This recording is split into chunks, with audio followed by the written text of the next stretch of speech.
दुनिया के जितने भी धर्म पंथ संप्रदाय हैं, हाँ जी। उन सभी से पूछो कि ठीक है आपके धर्म को मैं फॉलो करूं, हुँ, जैसे ईसाइयत को फॉलो कर लूं, पारसियों को फॉलो कर लूं, यहूदियों को फॉलो करूं, इस्लाम को फॉलो करूं, या किसी को भी, बौद्ध हो, हुँ, जैन हो, जिस किसी को भी फॉलो करूं, तो उससे पूछिए अंत में कहाँ जाएंगे। हुँ, ठीक है, बहुत अच्छे हम धार्मिक व्यक्ति बनेंगे तो होगा क्या, मिलेगा क्या?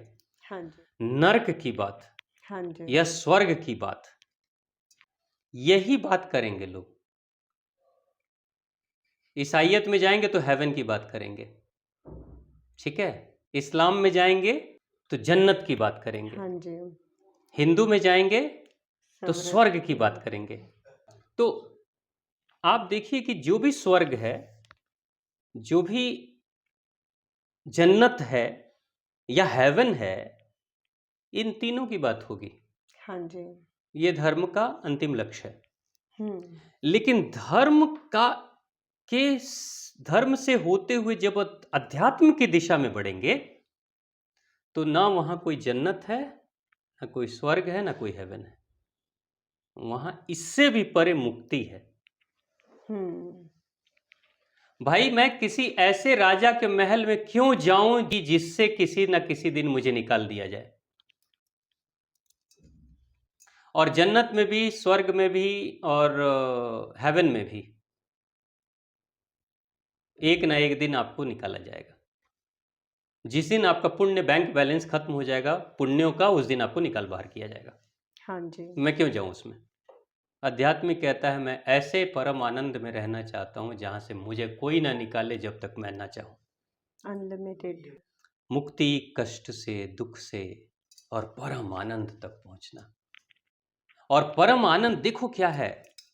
अगर मुझे स्वर्ग में जाकर मुझे अप्सराएं मिलेंगी, सुख सुविधाएं मिलेंगी, और जन्नत में हूर मिलेंगे, तो अंत में मिलेगा क्या? खुशी ही तो मिलेगी ना।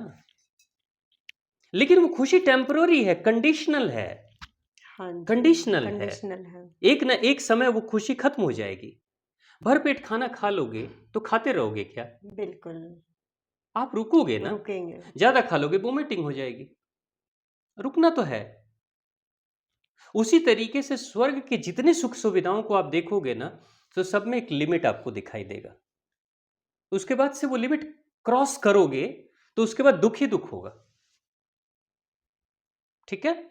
यानी कि स्वर्ग के आनंद की एक सीमा है, लेकिन अध्यात्म के आनंद की कोई सीमा नहीं, असीम है।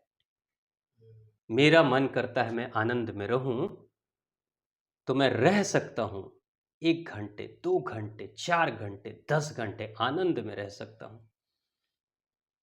लेकिन अध्यात्म के उस चरम शीर्ष पे जब मैं पहुंचूंगा, बुद्ध के उस स्थिति पे पहुंचूंगा, तो आनंद मेरे साथ हमेशा रहेगा। आनंद मेरे साथ हमेशा रहेगा। हमेशा रहेगा। जब मैं चाहूंगा तभी आनंद में रहूंगा, और जितने देर तक चाहूंगा। बुद्ध को बुद्धत्व की प्राप्ति हुई लगभग 40 साल की उम्र में, 35 से 40 साल की उम्र में। हुँ, 84 साल की उम्र में शरीर छोड़ रहे हैं। आनंद कहाँ छूट रहा है? आनंद तो उनके साथ साथ रहता है। वो अलग बात है, वो शिष्य बन के रह रहा है, लेकिन एक आध्यात्मिक व्यक्ति के जीवन में आनंद हमेशा ही रहता है। हाँ जी, उसकी कोई उम्र नहीं है। उस जी, आनंद तक अगर आप पहुंच जाओगे ना, तो मैं बता रहा हूं आपको, दुनिया की कोई चीज आपको बांध नहीं सकती, कोई प्रलोभन आपको बांध नहीं सकता। हाँ जी। स्वर्ग का कोई सुख आपको बांध नहीं सकता। स्वर्ग का सुख, कोई स्वर्ग का कोई सुख। वो आनंद कौन, कैसा आनंद है महाराज? अब मैं आपको बता रहा हूं, स्वर्ग का सुख क्या है। इंद्रिय सुख, हाँ, इंद्रिय सुखी। आंखों का सुख, हाँ जी, कान का सुख, नाक का सुख, मुंह का सुख, स्वाद का सुख, शरीर का सुख। हम्म, यही है ना, इंद्रिय सुख। लेकिन इन सभी सुख का एक लिमिटेशन है, लिमिट है। और इन सभी सुखों को पाने के लिए यू नीड समवन, और you need something. Something, yes, correct. कुछ चाहिए। बिना कुछ के आप आनंद नहीं पा सकते। बिल्कुल।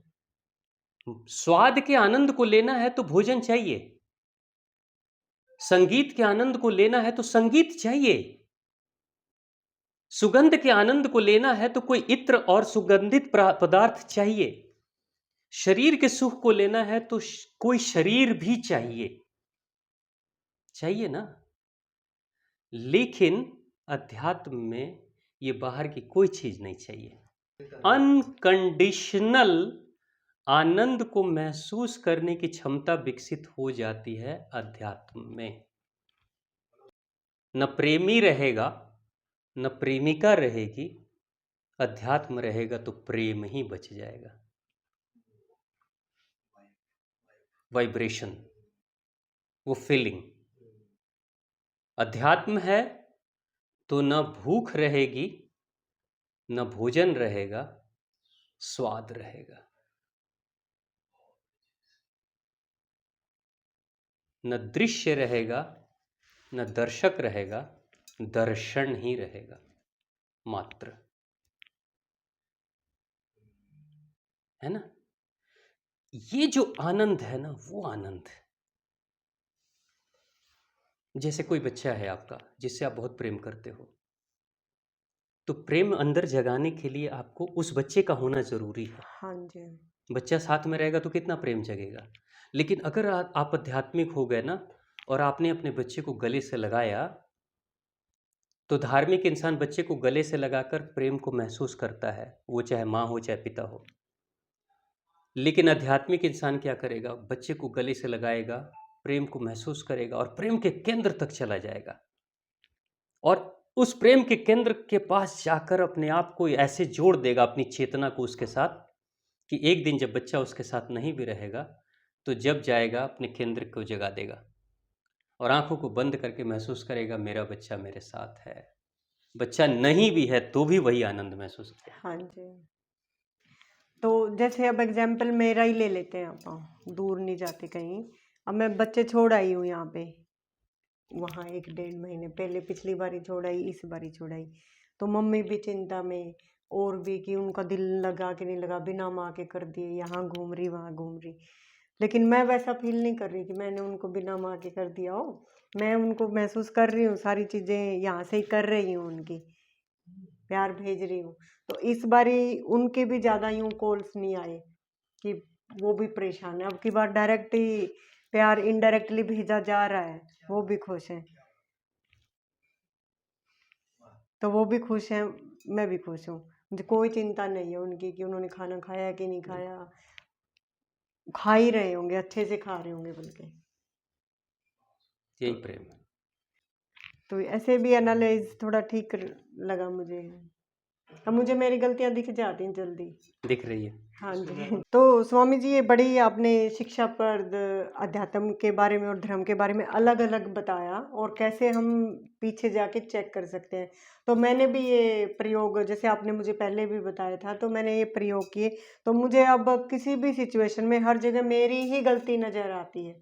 जब मैं पीछे मुड़ के देखती हूँ कि सामने वाले तो ठीक ही कह रहे हैं, गलती तो मेरी ही है कहीं ना कहीं। तो फिर मैं उस पर काम करती हूँ, तो नेक्स्ट टाइम फिर मैं वो नहीं करती गलती, चाहे वो बच्चों की गलती हो या कहीं और हो। तो मुझे यही लगता है अध्यात्म के बाद कि इसमें मुझे कहाँ करेक्ट होना है। हाँ जी। वेरी गुड, जी। बहुत बढ़िया बहन जी, प्रणाम बहुत स्वामी जी। अच्छा।